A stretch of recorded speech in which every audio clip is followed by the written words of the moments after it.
Dian tak kenal ke Bella Amara? Tak. Serius lah tak kenal. Bella Amara tu bekas isteri Abang Afiq tau. Bekas isteri Abang Afiq? Oh my god.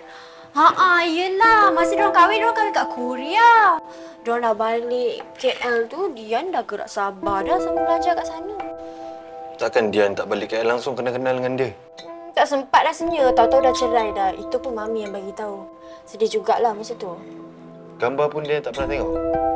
Gambar ada kot. Sekali tu je lah. Tapi dah lama dah lah. Lagipun dalam gambar lain. Depan-depan lain. Abang ni puji-puji dia daripada dalam kereta lagi. Kenapa Kalau betul lah dia tu perempuan yang baik, takkanlah Abang Afiq ceraikan dia. Yang tu Dian kena tanya Mami Dian lah. Cik tak ada hasrat nak bina rumah tangga baru? Hasrat Hasrat tu adalah. Tapi kita macam nak utamakan orang yang lebih tua dulu. Macam Abang Budi.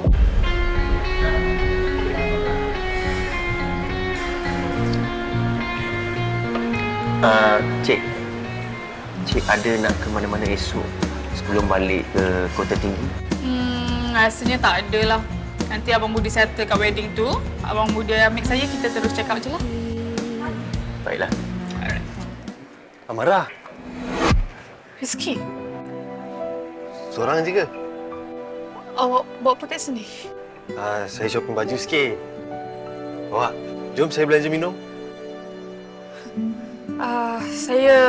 Saya baru lepas makan, kenyang lagi. Itu makan, ni minum. Alah, jom lah, takkan tak sudi. Lain kali lah awak. Saya tunggu adik saya sebenarnya, jadi sampai lah tu. Lain kali tu bila. Jomlah kejap je, please.